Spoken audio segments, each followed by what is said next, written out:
komuniti lain semua tengok, ini Suhajul komuniti ni apa benda ni? Sebab dorang dah lah kumpul ramai, lepas tu ada pakai baju sekolah pula keluar ramai. So dia jadi outstanding lah. So daripada situ lagi ramai orang nak join. Dan kebetulan kebanyakan masa tu yang join tu adalah sekarang ni selebriti. Kisah viral cinta palsu bis belakang tabir. Semua buka satu-satu jujur pedas tapi adil. Dalam bilik semua diam sebab mulut mula berbicara. Show dalam bilik, show dalam bilik itu dah epic. Hai, Assalamualaikum. Kembali lagi kita dalam show Dalam Bilik. Selamat Hari Raya. Maaf zahir dan batin kepada semua. Raya ke berapa ni agak-agak? Lebih daripada 10. Lebih daripada 10 lah. Okay, so macam biasa guys, sebelum korang tengok video ni, jangan lupa subscribe YouTube Obbulan Official, tekan tombol loceng dapatkan notifikasi, dan juga subscribe YouTube Obbulan. Dan sebelah saya ni ada siapa? Sila perkenalkan diri. Saya host baru. Host baru episod kali ni. Host baru dah nampak nervous ni? Nampak nervous ni. Tadi dah kita banyak kali dah. Okay, kau buat apa dekat Obbulan ni? Okay, nama saya Atta. Saya social media editor lah untuk Obbulan. Actually untuk semua platform sebenarnya. Semua platform Tapi tak boleh lebih-lebih lah. Kalau kena hantar saya jadi podcast. Buat podcast saya pula. Untuk KPI Okay, KPI. Tanpa membuang masa lagi, aku tak nak cerita pasal aku, pasal kau. Betul. Kita nak jemput kita punya guest pada hari ini. Dia merupakan seorang orang kata public figure lah. Public figure, pelakon, bekas hero remaja dan juga businessman. Iaitu Ben Ali. Assalamualaikum. Waalaikumsalam. Thank you sebab jemput saya kat sini. And saya nak ucapkan selamat Hari Raya mak saya dan batin. Raya mana itu Ben? Perlis. Perlis. Oh, panas Perlis kan. Panas 40 degree Celsius. So, betul. Tapi nampak dekat Instagram still exercise kan? Cycling lah. Pusing kan? Kita dah biasa. Orang Perlis kan. Tapi kan, orang kata Perlis tu. Mana datang Perth tu? Perth lah. Kononnya macam nak fancy sikit. Dia buat macam Perth Australia. Tapi Perlis lah. Ya, betul. Sebab kalau orang pergi sana, check in, confirm dia akan check in dekat Perth kan?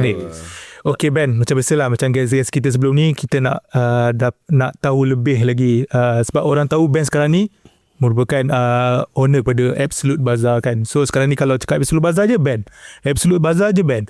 Dan kita nak tahu masa zaman Ben kecil lagi. Boleh perkenalkan dengan nama betul Ben sebenarnya apa? Mungkin ramai yang tak tahu lagi. Okay, nama betul saya sebenarnya Nur Ali bin Nazwan. Okay. Mana datang band tu sebenarnya daripada masa saya sekolah dulu, masa saya umur 16 tahun kot. Ada satu drama yang popular masa tu, drama Indonesia sinetron. Nama dia Bawang Putih Bawang Merah. Dalam drama tu ada satu watak tu, nama dia Benny. Benny. So kebetulan masa tu saya tak tengok pun cerita tu. Tapi kebetulan masa tu drama tu tengah popular dekat TV3. And then saya ke mana-mana masa tu, saya pergi kelas, saya pergi tuition, saya pergi kat kamar semua panggil Benny. Saya macam pelik. Kenapa orang panggil saya Benny? Rupanya dia kata, you tak tengok ke Bawang Merah? Cakap saya tak tengok. Dia cakap sama dengan watak Benny tu, rambut sama. Rambut panjang, lepas tu ada satu highlight merah tu. So zaman sekolah dah ada sebab cuti masa tu cuti lah. Itu pergi tuition. Saya tak pergi tuition. So kat tuition tu, cikgu tuition semua panggil, ni Benny. So bila ramai sangat panggil Benny, lepas tu terus melekat, cakap pakai je lah Benny. And then bila dah pakai Benny, masa tu datang KL pakai nama Benny tu, kononnya nak style sikit lah pakai Benny kan. So dah lama kelamaan tu rasa macam Benny ni tak ada my identity lah. So buang Benny ni belakang tu, letak my own name Ali. Tu yang jadi Ben Ali tu. Ben Ali. Commercialize sampai sekarang lah. And senang orang nak sebut kan. Sebab Ben tak ramai orang dalam Malaysia ni. Betul. Setuju? Sedap lah. Nama kena lah Ben Ali. Kalau tidak ada satu lagi Ben Ladin. Itu Ben Amir. Ben Amir. Tapi Ben Amir pun sekarang kat Filipina. So tinggal Ben Ladin dengan ni je. Kat Malaysia. Lagi orang jaga Malaysia ni. Okay, kita nak sentuh sikit pasal family band. So boleh cerita sikit tak? Sebab kita tengok lah dekat track, kalau korang follow track band sekarang ni aktif untuk cerita zaman-zaman dulu kan. So ayah kerja apa, mak kerja apa, ada berapa adik-beradik? Boleh cerita sikit? Okay, mak saya suri rumah sepenuh masa. Bapak saya, yang menariknya, bapak saya pernah bekerja kat sini. Dulu bapak saya seorang pegawai pemasaran untuk NST. In Straits Time masa tahun 80-an. Okay. And then sewaktu kegawatan ekonomi tahun 1998, dia memilih untuk berhenti and ambil berhampasan. So daripada tahun 98 tu kita pindah ke Perlis. Okay. Daripada KL ni kita pindah ke Perlis. So daripada tahun tu kita start duduk di Perlis lah. Jadi daripada situ bermulalah kehidupan kita orang. Daripada, saya boleh dikatakan keluarga yang sederhana, tapi disebabkan kegawatan ekonomi tu, kita orang yang antara yang tempias lah, yang affected by them, kegawatan tu. And bila bapak saya pindah ke Perlis, of course umur dia masa tu pun dah 47 macam tu, 48, 49. Jadi nak dapat kerja tu susah. So kita orang menghadapi penurunan lah daripada segi lifestyle dan sebagainya. Saya nampak lah depan mata saya macam mana daripada rumah sederhana tu jadi makin kecil. Kereta pun daripada kereta yang baru jadi lama makin lama kan, makin ke belakang. So itulah hidup saya, hidup keluarga saya. Dan bapak saya daripada kerja dekat NST ni, di Perlis tu dia terpaksa jual air sasi dekat, dia buat berniaga lah. Ada yang dia berniaga, ada yang dia kerja dekat kedai makan, ambil upah potong buah, kerja dekat pasar untuk kedai mamak macam tu. So dia ambil lah upah sehari RM20, RM30. Sampailah satu hari tu saya cakap, ayah berhentilah, biar saya yang tanggung family kan. Dan start situ dia berhenti. Itu bapak saya. And then kalau adik-beradik tu saya ada 3 orang. Saya anak kedua, anak lelaki seorang, dan saya ada kakak dengan adik perempuan. I see. Okay. Pada waktu ketika itu, tapi sebelum tu Ben, nak tanya, maaf ayah memang asal Perlis ke, atau memang korang decide untuk pergi ke Perlis? Mak bapak saya dua-dua orang Perlis. Oh, memang orang Perlis. Memang orang Perlis. Okay. Pada tadi Ben tadi kan kata macam at one point tu Ben tengok macam okay, dah stop lah ayah kan, biar Ben pula nak tanggung kan. Pada tu umur Ben berapa? Masa tu umur saya dekat UiTM masa tu. Saya dekat UiTM Puncak Berana. Umur dalam 21. 21. Okay. Muda lagi out tu. Muda lagi. Tapi dah boleh tolong family je dah. Okay. Ya. Dia punya realization tu awal. Awal juga. Okay, tadi kau nak tanya apa tadi? Tadi sebenarnya saya nak tanya tu. Yang pasal bila start. Oh, kita sing kita sing Ada chemistry. Ada chemistry sendiri. You first time kan? Dia boleh nampak. Okay Ben, zaman sekolah, selain pada cerita Benny tu kan. Okay, zaman sekolah Ben orangnya macam mana? Ramai kawan ke? Introvert ke? Aktif bersukan ke? Macam mana? Saya kalau kat sekolah tu, saya jenis suka bercampur. Saya suka bercampur dengan semua orang. So sebagai contoh, masa saya sekolah dekat Sekolah Teknik Shah Alam, saya ambil jurusan kejuruteraan, engineering. And then kat Sekolah Teknik masa tu, sekarang adalah sekolah vocational kot, college vocational. Orang dah tukar kan. Masa zaman tu dia ada aliran kejuruteraan dan ada aliran vocational. So biasanya culture dekat Sekolah Teknik ni dia berpuak. Budak teknik takkan kawan dengan budak vocational. Tapi saya seorang yang suka kawan dengan budak vocational juga. So saya suka kawan dengan orang yang pandai, dengan orang yang bermasalah pun saya suka kawan. So saya dapat best of both world lah. Betul. And masa tu jugalah Ben dapat membentuk diri Ben juga kan. Pilih kalau kau nak jadi tu, kau jadi tu lah. Kalau nak jadi yang elok, jadi yang elok kan. Sebab bagi saya, kita ni tak boleh pilih satu circle je. Kita punya circle tu kena pelbagai. Sebab kalau kita pilih satu circle je, contohlah kita nak kawan dengan orang pandai je, tapi kita tak boleh nampak daripada sudut pandang orang yang nakal tu macam mana. Sebab yang nakal ni dia tak semestinya nakal 100%. Dia ada baik di dalam nakal dia tu. So saya belajar dua side punya ni lah, moral. Yang baik, value yang baik kita ambil dari situ. Okay Ben, benda yang paling nakal yang pernah Ben buat masa sekolah dulu apa dia? Fly lah. Fly. Tapi fly tu standard Ben. Yes lah. Semua orang buat. Semua orang buat. Tapi yang saya ingat saya fly masa tu saya sekolah teknik Shah Alam. Kalau kat Perlis tu saya fly, saya pergi Cyber Cafe. So kalau kat Perlis orang panggil tuang lah, nak tuang sekolah. Tuang sekolah panjat pagar. Lepas tu pergi main CC lah. Kalau kat Shah Alam masa sekolah teknik tu, kita orang akan fly untuk ikut budak-budak main snooker. Saya tak main snooker, tapi saya suka ikut. Macam budak nakal ni. Dah pergi main snooker, lepas tu pergi 7-Eleven beli makanan. Itu je kita punya fly sebab bosan duduk asrama. Betul. And then sampai saya pernah fly semata-mata nak tengok Malaysia lawan Indonesia macam tu. Kat Stadium Shah Alam. Jom kita fly mama, kita pergi tengok bola. Benda-benda nakal macam tu lah kita buat. Support negara Ben tak apa. Yes. Padi kau tu negara. Padi lah. Kan? Gila tu. Okay Ben, Ben ada juga share dekat track yang Ben dapat result SPM. So bagi Ben lah kan, betul ke orang kata result tu tak menjamin masa kau in the future? Contohnya tak semestinya dapat result yang teruk tapi kau boleh berjaya. Faham tak?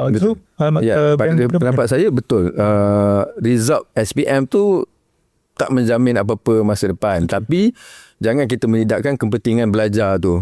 Education tu is very important. So sekarang ramai budak-budak yang macam tak apalah, I tak belajar SPM pun, ramai je orang boleh berjaya jadi Insta famous lah, TikToker semua. Tengok budak ramai yang boleh buat duit. Tapi ada beza orang yang berjaya, yang berilmu dengan orang yang berjaya yang tak berilmu. You boleh tengok beza dia.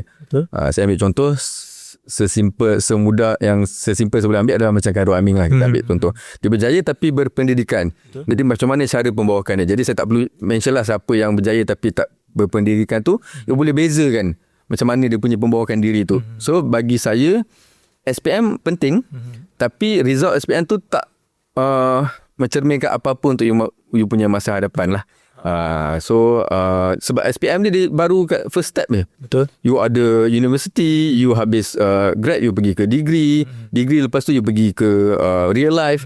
Real life tu you menghadapi banyak lagi, you masuk kerja, office politics, whatever. So banyak yang you kena go through dalam life. So SPM tu sangatlah, tapi itu adalah benchmark. Betul. Yang sangatlah penting. So saya tak cakap SPM tu tak penting, dia sangatlah penting. Cumanya kita harus nilai lah kat mana kita nak pergi lepas tu. Okay. Ni Ben waktu zaman sekolah ambil jurusan? Saya ambil mechanical engineering. Ben sambung belajar waktu universiti pun ambil benda sama juga? Okay, saya cita-cita saya nak jadi arkitek. Daripada kecil je saya nak jadi arkitek sebab saya suka melukis. Setiap hari kat rumah saya akan lukis kartun lah, lukis muka orang lah, portrait ke rumah lah, macam tu lah. So bila cikgu tanya tu mesti saya akan cakap cita-cita nak jadi apa? Saya cakap nak jadi arkitek. Tak pernah berubah daripada day one sampailah saya sekolah. That's why saya ambil aliran teknik. Sebab dalam aliran teknik tu dia ada subjek lukisan kejuruteraan. Itu yang saya suka. So bila saya kat sekolah teknik, saya pula ada satu masalah. Kalau saya fokus tu, saya fokus satu benda je. Saya suka benda tu je. So saya cuma fokus lukisan kejuruteraan. Saya punya fokus kat LK tu, kita panggil LK lah. LK tu kan markah biasanya 100 kan kalau kita jawab exam. And then untuk LK kita diberi masa 3 jam untuk jawab 8 soalan. Normally 80% student dia tak boleh habis pun 8 soalan tu. Dia akan start dekat soalan ke-7. Okay. And then dia tak boleh habiskan dalam masa 3 jam. Tapi saya boleh habiskan dalam masa 2 jam 8 soalan. Bukan nak kata power, tapi ada bakat lah kat situ. And then markah saya selalu 92 ke atas. Dia almost perfect lah, 92, kadang 98, kadang 100. So kat situ saya memang terlalu fokus dekat LK tu. Sampai kan bila dapat result SPM tu, itu je yang bagus. Yang lain tu hancur lah. Sebab bila you nak masuk universiti, you kena bagus yang lain juga. Chemistry, maths, math mode, and then physics. So yang lain tu saya tak fokus. I see. So tak dapat lah masuk UiTM. Cuba juga tapi tak dapat. And then nak masuk private pula mahal. So tak dapat lah jadi arkitek. So dapat yang menahan Ben waktu tu is SPM sebab yang tu lah dapat satu je cemerlang yang tu. Dia sebenarnya kalau saya masa tu saya macam jealous juga. Saya tengok kawan saya yang sekolah yang sama, ambil jurusan yang sama, diorang boleh pergi private, ambil architecture tapi private. Tapi family diorang berkuat lah, boleh bayar 25,000 satu semester. Tapi saya cakap bapak saya masa tu, saya nak masuk architecture, nak masuk Unicel. Dia tengok harga fee, yuran ni tak mampu ni. Lepas tu tak boleh lah. Jadi kalau Ben ingat berapa masa tu? Saya ingat saya satu semester architecture lebih kurang 15 ke 20,000. Sekarang pun mahal juga. Mahal juga yang tu. Mahal. Private So nak masuk government tak dapat. Jadi tak dapatlah meneruskan impian tu. Okay, Ben ada juga cerita dekat thread di mana pada waktu sekolah mungkin Ben cerita Ben dipandang rendah oleh seseorang atau rakan yang Ben kenali lah. So Ben boleh cerita sikit tak lebih lanjut pasal tu? Sebab mungkin ada yang kat sini yang tengok yang tak ada thread kan. So Ben boleh cerita, share balik.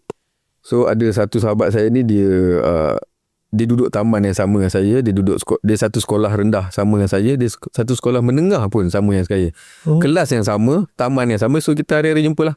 Jadi dia selalu pandang rendah. Dia macam dia memperlekeh gitu. Macam dia masa tu dah jam 6 dia dah ada phone, kita tak ada phone. Hang tak ada phone lah. Dia gelak-gelak tu. And then dia tengok bapak keluarga saya kan mengalami penurunan dari segi darjat hidup dan sebagainya. So dia nampak dia nampak benda tu. Dia tengok daripada rumah besar jadi kecil sikit, kereta yang baru jadi kereta lama, bapak saya terpaksa jual kereta. So dia make fun of that moment.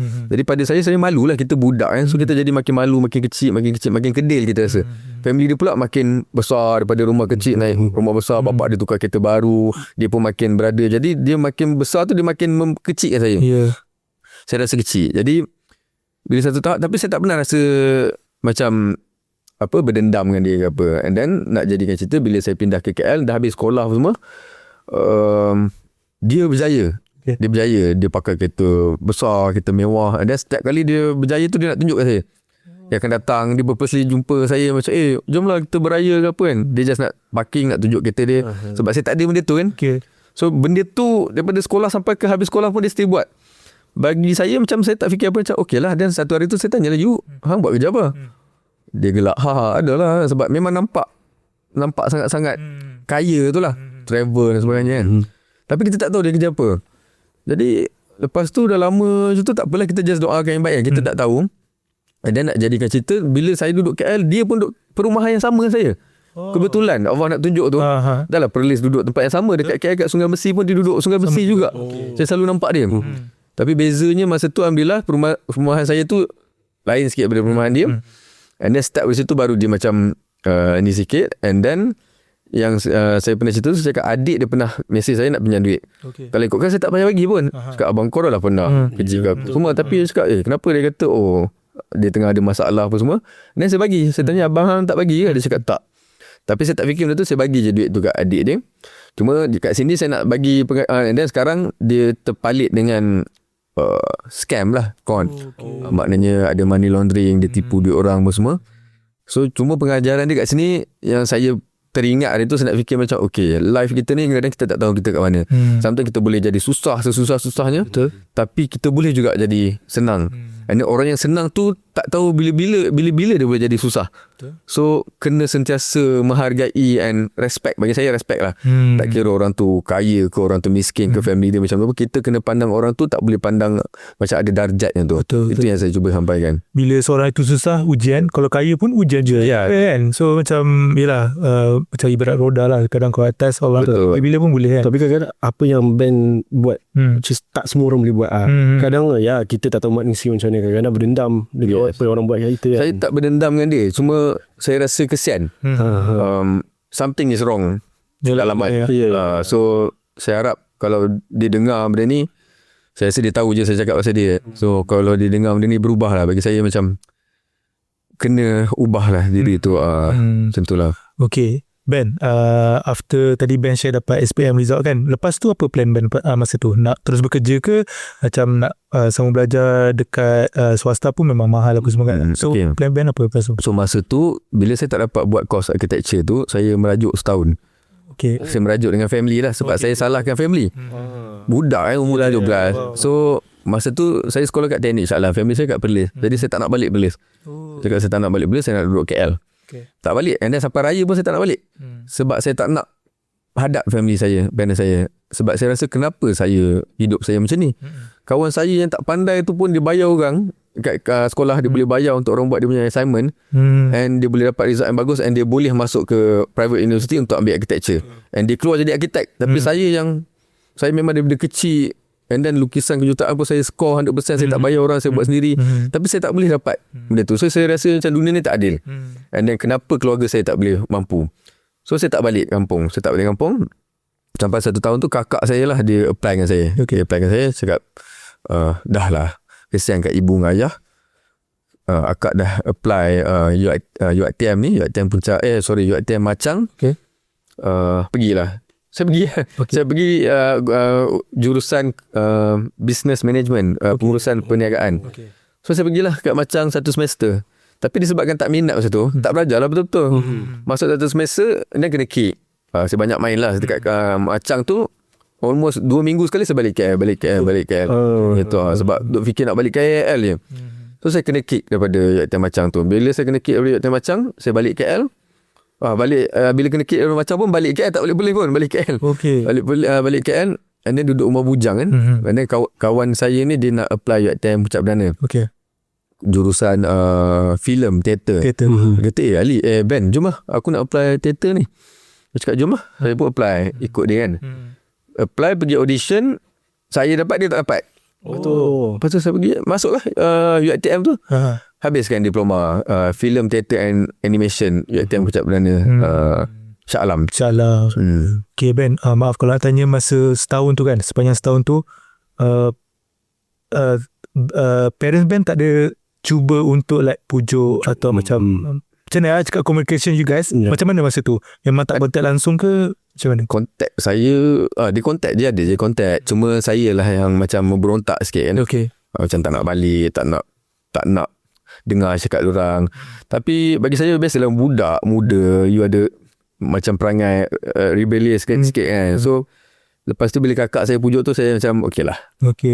So maksudnya lepas tahun tu baru Ben balik ke Perlis lah. Betul. Okay, so you guys macam tu mesti ada rasa rindu kan? Ya, of course. Yelah setahun tak jumpa. Tapi dalam sepanjang masa Ben kat KL kan, so family ada bagi duit ke, ataupun Ben ada buat 2-3 kerja dalam masa yang sama? Family saya cuma bagi duit, bapak saya cuma bagi duit sampai saya habis SPM saja masa saya sekolah kat Shah Alam. Itu pun RM70 sebulan, tak mencukupi sebab saya duduk Shah Alam. Ya betul. KL. So saya buat apa kat sekolah? Saya kerja sebagai pengawas koperasi, saya jaga koperasi. Sebab saya kena cari duit lah. sebab tak mampu nak tampung, family saya tak mampu nak tampung. Itu masa sekolah. So lepas tu habis sekolah, bila dekat UiTM tu, UiTM masa kat UiTM Kecap Perdana, saya dah memang start kerja. Umur saya 19, saya dah buat insurans. Saya dah pergi ambil insurans, saya jadi ejen insurans. Itu yang membentuk saya sebenarnya. Sebab saya belajar pagi, saya pergi kelas sampai petang macam tu, pukul 2 atau pukul 4, naik train ni KTM. Sebab saya duduk orang Semaju, saya punya kampus kat UiTM Kecap Perdana jauh. Saya naik train, hari-hari naik KTM. And then balik kelas, saya pergi kerja office saya kat Ampang.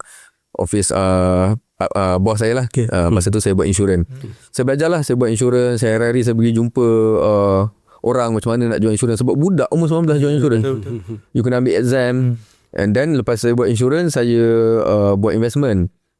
Saya ambil lesen untuk jadi investment agent. So nak dapat lesen insurans investment bukan senang, sebab you kena sit for the exam and tidak lulus kan, untuk you ada lesen untuk you jual. So lepas saya buat insurans investment, saya buat direct selling, saya buat MLM. So saya ikutlah plan saya. Saya ikut plan saya. Dekat situ yang sebenarnya membentuk saya sebenarnya, mengajar saya macam mana. Sebab bila jumpa hari-hari, jumpa orang yang berbeza, ada jumpa orang tua, muda, datuk lah, datin, pelbagai latar belakang membuatkan you matang. Walaupun umur saya 20-21, tapi sebenarnya saya masa tu dah matang sikit dah. Sebab saya dah jumpa ramai orang hari-hari. And then masa saya kat UiTM Kecap Perdana, kawan-kawan saya tak suka saya sebab hari-hari saya menjual produk. Kau nak masuk aku ada sekarang ni, aku buat ni MLM ni. Orang budak tak suka lah. Tapi lecturer saya supportive. Tu yang sweet tu. Lecturer saya ni macam kalau saya jual benda tu, dia orang akan beli. Dia akan beli. So klien saya banyak lecturer saya. So bila saya habis belajar UiTM, saya tak sambung degree. Sebab saya rasa macam okey lah, cukup lah. Aku masuk diploma ni just nak happykan parents aku. At least aku ada something that aku bawa. Tapi untuk aku sambung degree, aku tak mampu. Sebab aku nak kena support family aku. Bapak aku dah tak kerja. And then nak kena support my sister yang masih sekolah. Kakak saya pun masa tu kat UIA, Universiti Islam Semangsa. Still nak kena support dia, nak kena bagi duit juga sikit kan. So saya lah kena ambil peranan tu untuk ambil alih. Jadi that's why saya memang kerja. Sebab saya duduk rumah sewa masa belajar. Saya duduk hostel, saya juga duduk rumah sewa. So nak bayar, lepas tu baru beli motor, nak bayar motor, nak bayar sewa rumah. Sebab itulah saya kena kerja sambil belajar. Senang tu kan, nak juggle tu benda in one time. Dia jadi macam kepala keluarga lah. Kan. Okay Ben, tadi Ben juga cakap tadi Ben away dalam 1 tahun tu kan. Dalam masa 1 tahun tu, ada tak momen-momen yang Ben rasa pengalaman pahit bila Ben pindah kat KL, duduk kat KL? Ada tak benda-benda yang Ben ingat? Saya tak anggap benda tu pengalaman pahit. Saya pernah kongsikan dekat Kat juga. Semasa saya pindah ke KL, saya ambil keputusan untuk pindah ke KL umur 16, sekolah asrama tu. Saya banyak habiskan masa saya tidur dekat masjid dengan cyber cafe. Betul. Almost setiap 2 minggu. Sebab saya duduk asrama. Bila duduk asrama dekat sekolah teknik tu, you kena balik setiap 2 minggu tu, wajib balik. You kena balik, kosongkan asrama tu.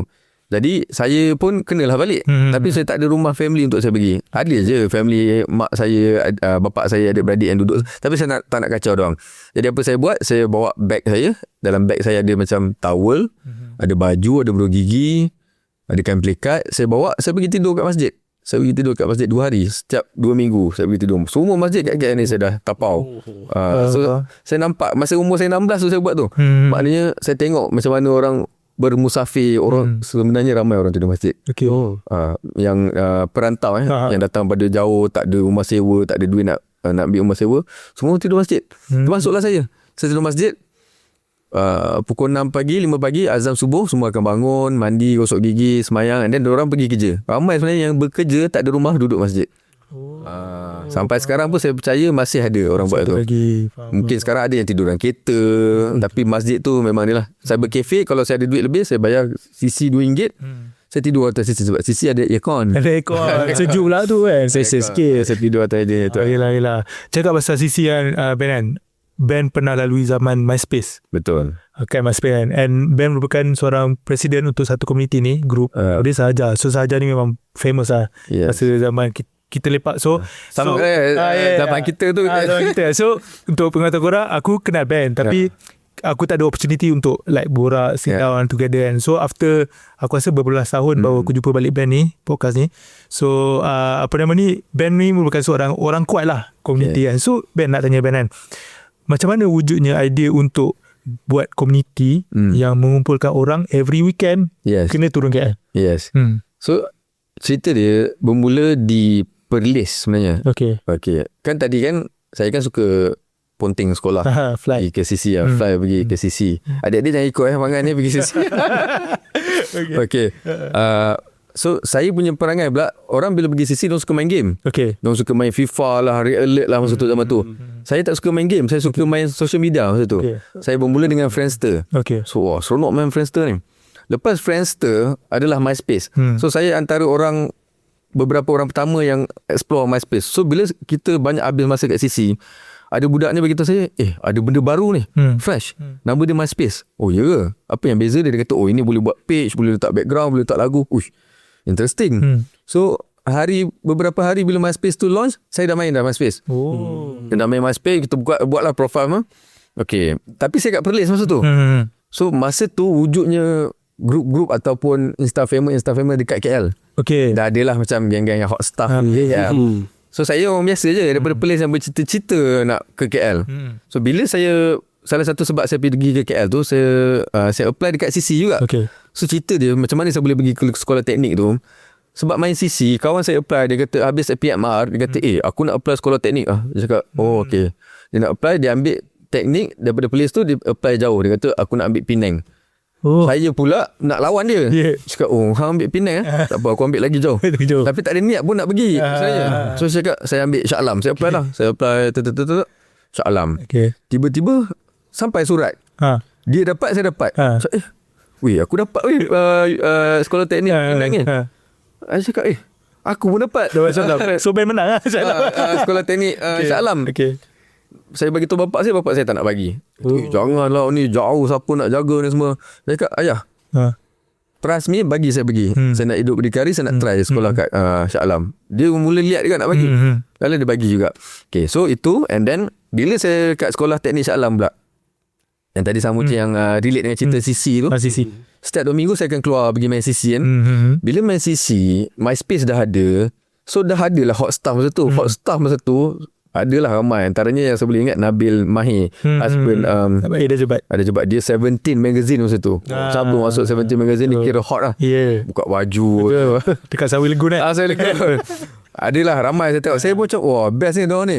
Saya budak dengan 16 kan. Macam mana aku nak kawan dengan diorang ni? Saya try lah DM diorang masa tu. Hello bro, macam mana nak kawan? Seorang pun tak reply.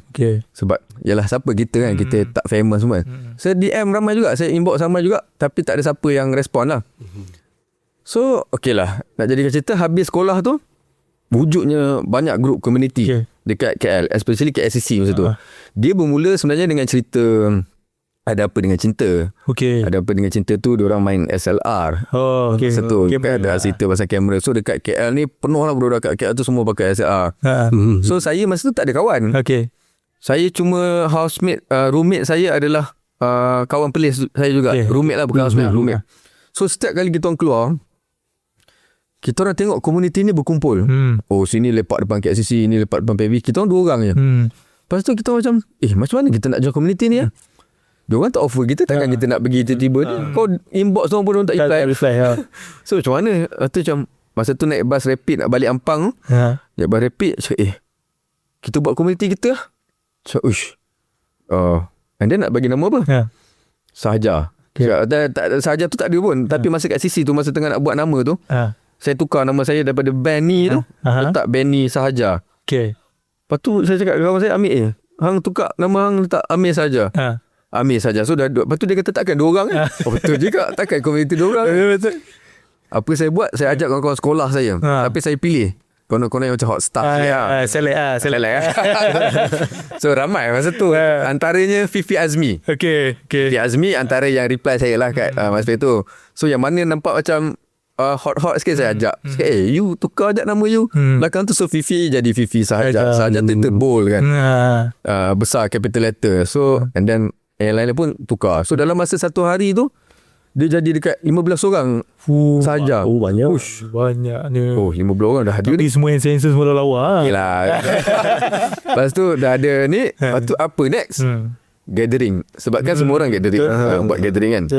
Okay, kita kena kumpulkan diorang ni keluar. Masa first gathering sahaja tu, kan dah banyak group lain. Kau dulu apa, Lazada? Bukan Lazada shopping. Lazara. Okay, ada Lazara lah. Ada itulah, ada ni lah. So dia banyak group tau. Masa tu budak-budak tu semua dah pakai SLR. Kita orang keluar pakai Sony Ericsson. Phone. So first gathering kita orang pakai phone. Dan budak-budak ni bahan lah kita orang. Apa lah budak saja pakai phone ni, kita orang SLR tu. I pula tak boleh dicabar. Kau tak boleh cabar macam tak best lah. Balik terus kat sisi je. So ni semua kerja sisi je ni. Tut cari fotografer. Siapa yang fotografer nak panggil? And then because of that first gathering, dia buka mata orang untuk join. So kebetulan ada beberapa fotografer memang nak join kita. And then ada kawan saya macam tengok Mamat ni macam ada fotografer, ada SLR. Kau masuk saja. Tukar nama kau tak saja. So second gathering kita pakai Tapi apa membezakan kita dengan komuniti lain masa tu adalah kita orang buat konsep photoshoot tu. So diorang kumpul bodoh je lepak, dan tak ada pengisian, tak ada konsep. Kita orang ada tema. So first tema kita orang buat adalah baju sekolah. So kita orang photoshoot baju sekolah meletup. Komuniti lain semua tengok, ini Sahaja komuniti ni apa benda ni? Sebab diorang dah lah kumpul ramai. Lepas tu ada pakai baju sekolah pula keluar ramai. So dia jadi outstanding lah. So daripada situ lagi ramai orang nak join. Dan kebetulan kebanyakan masa tu yang join tu adalah sekarang ni selebriti. Betul. Sebab dia jadi macam satu grup yang macam kalau tak join tu FOMO. Dia jadi macam tu. So ramailah Eddie Ashraf masa tu datang. Tapi okay, saya nak highlight kat sini, kawan pertama saya yang terima saya kat KL adalah Hafiz Mikael. Yes. Masa saya tak ada kawan, semua orang tak nak kawan dengan saya, dia lah yang kutip saya. Kutip tu maksud macam mana? Masa lepak kat KCC tu, dia ni B-boy. Dia tengah breakdance kat tepi tu. Saya nampak Mamat ni macam style ni. Sebab saya memang suka rekrut orang-orang yang saya nampak style macam style dan ada boleh push lah, ada potential boleh ni. Saya rekrut Hafiz. Saya cakap, aku ada buat gathering sikit, join lah. Dia kata, okay bro, saya datang. So from there I kena Hafiz dulu. And then barulah yang lain join. Eddie Ashraf datang later lepas Sahaja dah ada nama. Ariz Afril ada, Shah Jezel, Diana Amir, Ukasha Sendros. Ini friends of Sahaja lah. Ukasha Sendros, Nelly Dia, ni semua ramai. Betul. Sangatlah ramai. Sampai kan pada satu ketika tu, bila saya buka MySpace tu, sebab kita orang punya ahli dalam 20-30 je yang official, yang saya personally invite. Tapi bila you buka MySpace tu, beribu orang tukar letak nama Sahaja. Beribu. Satu Malaysia semua orang nak tukar. Unofficial. So yang official tu dia adalah 20-30. So itulah cerita Sahaja tu. And of course lah, bila you masa tu you kumpul kat pavilion ambil gambar, so adalah haters, ada yang suka, ada yang tak suka. Itulah. Jadi artis dah kena kecam kan. So tapi dia lah platform masa tu. Betul. Dikirakan macam sekarang ni ibarat Insta famous. Insta famous. Lah. Betul. So budak-budak yang start daripada MySpace famous tu sekarang jadi selebriti. Oh, see. Dia macam orang kata start. Stepping stone dia. Betul. Okay, Ben nak tanya. Sebab baru-baru ni AD Ashraf dia ada buat podcast dengan partner. So ada satu klip ni di mana dia kata Ben merupakan kawan baik dia. Susah senang bersama. Betul. Makan pun satu mangkuk, Makan. tidur satu bantal. Boleh tak Ben share sikit relationship Ben dan juga AD? Sebab dua-dua Ben nama besar, AD pun nama besar. And kita nampak evolution you guys daripada macam saja tadi. Sebab aku pula sebab saya nampak Ben dengan AD daripada community, Yes. dia celebrity. Boleh ceritakan sikit tak? Yes. AD ni saya kenal dia masa dia umur 15. Okay. Saya 18. Dia budak dia datang kat kita, nak join sahaja. Okey lah, kita terima. Saya pun tak tengok tentang bulan, so saya tak tahu dia artis. Artis lah. So macam okey lah. Macam Ariel tadi, Ariel pun datang daripada Johor. Ariel ni daripada Felda Johor. Datang nak berlakon kat KL, nak join sahaja. Kita terima lah. Kita terima. Tapi saya tak tahu pun diorang ni akan jadi meletup, yang jadi pelakon kan. So Eddie punya cerita ni, dia daripada umur 15 tu dia memang dah start duduk dengan saya. Okay. Dia pun jenis memberontak agak. Dia jenis macam melawan arus. Dia memang suka independen. Dia tak nak duduk dengan mak dia. Dia pilih untuk duduk dengan saya. So bila dia umur 16, dia duduk dengan saya sampailah sebelum saya kahwin kot. Memang kita orang duduk together. And then yelah, susah senang sama tu maknanya dia memang akan duduk, kita orang duduk satu bilik. Bila kita orang tak ada duit tu, kita orang sama-sama. Kalau ada nasi satu bungkus tu, kita share.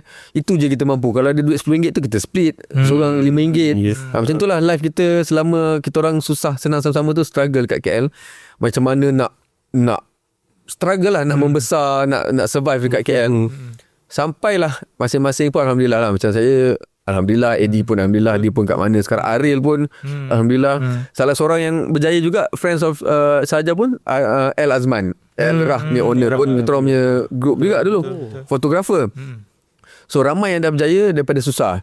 Jadi cerita saya dengan Eddie ni memang special lah. Sebab sampai sekarang kita orang masih remain kita orang punya good relationship tu. Dan saya dengan dia, kita dua-dua appreciate kita punya friendship tu.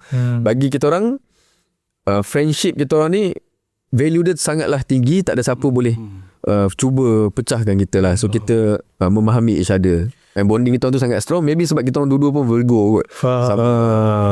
So boleh Ben share sikit apa yang membuatkan Eddie tu satu kepala dengan Ben? Apa karakter yang sama tu? Karakter yang sama. Saya rasa cara pemikiran, cara kita orang, mostly sebab mungkin macam saya sebut tadi, sebab kita orang dua-dua Virgo, cara kita orang buat kerja lebih kurang sama, cara kita orang berfikir buat lebih kurang sama, kita orang punya humor, kita punya jokes pun lebih kurang sama. So benda tu memudahkan lagi lah kita punya friendship tu kan. Okay Ben, masa Ben create Sahaja tu kan, masa tu Ben ada tak macam mana target? Macam okay, dengan Sahaja ni mungkin semua target aku semua nak masuk dalam industri hiburan contoh. Ada tak masa tu target and goals? Ke memang saja nak buat untuk gathering je masa tu? Yes, memang mainly untuk gathering. Saya memang tak target apa langsung. Just nak ada satu group, nak lawan dengan group lain. Itu je.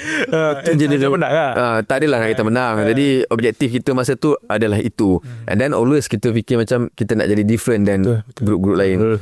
So kita dapat capai objektif kita. Dan selepas dia zaman Sahaja ni, dia mati bila dah ada Facebook. So bila Sahaja dan keluarnya Facebook, MySpace dia dah tak ada dah. And then ada Facebook take over, dan MySpace pun dah tak ada dah sekarang ni. So keluarlah lepas tu Instagram, dan lahirlah Insta famous. And then TikTok, lahirlah TikTok famous. Tapi nak jadikan cerita, kita orang lah pioneer social media sebenarnya. Tahun 2008. Lama. Saya kecil lagi lah. 8 tahun. Tak boleh relate Tak boleh relate. MySpace tu saya dah jawab. Saya masuk. Tak boleh masuk sangat. Ben, lepas Sahaja kan, lepas komuniti zaman remaja, lepas tu Ben ada masuk Hero Remaja. Yes. Boleh cerita sikit journey masuk Hero Remaja? Finalist kan? Finalist. Saya masuk Hero Remaja sebab macam dululah cita-cita orang nak masuk 17 magazine. Sebab dulu kan itu yang popular. Orang akan beli magazine, newspaper. Siapa masuk newspaper? Betul lah. Siapa masuk magazine remaja dengan 17 tu, betul lah. Memang semua chicks cari you lah. Betul. So So saya bercita-cita nak masuk Hero Remaja. Sebab tengok best lah. Tadi jumpa Kamal Adli kat bawah. Kamal Adli pun batch Hero Remaja sebelum tu. Yes. Tengok Kamal Adli, Fizo Omar semua buka baju kat tepi semua. Macam lah mangga dulu. Tahu ke? Tahu. Dekat set lalu. Pakai towel semua tu. So zaman-zaman tu adalah itu. Sekarang kan orang gila nak jadi TikTok famous, nak jadi Insta famous. Tapi zaman dulu nak jadi magazine famous tu. Nak masuk magazine. So saya nak try lah audition. So saya masuk. Masa tu saya belajar kat UiTM lagi, UiTM Puncak Berdana. So saya pergi audition. Daripada ramai-ramai beratus beribu application tu, saya dapat jugalah shortlist ke 200 punya selected 200. Kalau nak kira handsome, ramai sangat yang handsome. Tapi bagusnya batch tu, masa yang kita punya team remaja masa tu, dia pilih just bukan sebab rupa, tapi cara dia berfikir, cara bercakap. Batch Hero Remaja saya yang paling banyak menjadi. Ada Ben Amir, Fatah Amin, Syafiq Khan, Syarul Rizwan, Hafiz Rosdi, Hafiz Adam, Fendi Bakri, ramai lah yang menjadi. Sebab masa tu diorang pentingkan quality. Dan that's why ramai yang masih relevan sekarang. Betul. Masih relevan sekarang. And then that's why masa saya masuk tu, saya tak ada aim pun apa. Saya just nak masuk, nak bipak. Saya nak tengok sejauh mana saya boleh pergi kat Hero Remaja tu. Ingatkan takat audition ni rupanya lepas sampai finalis. Ingat finalis biasa-biasa je takat 100 okay. Sampai finalis top 20. Betul. Lepas, cuma saya tak masuk peringkat akhir top 10 tu. Tapi bagi saya pula masa tu aim saya adalah diorang ni yang top 20 ni, diorang akan keluar jadi selebriti. Saya cakap satu hari nanti kalau saya kawan dengan diorang sekarang, mungkin akan benefit pada saya. Betul. Sebab diorang akan jadi artis. Betul. So saya dah memang tanam niat tu nak masuk Hero Remaja, bukan sebab nak menang, tapi sebab networking. Potential networking tu saya memang dah plan daripada situ. Itu niat dia. Tak adalah saya masuk tu saya nak menang, tak. Tapi memang saya pakai networking tu. Betul. Dia benefits in the long term punya ni lah. Okay. So kita dah cerita sedikit. Tak ada sedikit, banyak kita cerita band daripada zaman sekolah sampailah Hero Remaja. So untuk part yang kedua, kita nak tahu lebih lagi mengenai band sebagai seorang businessman. Let's go.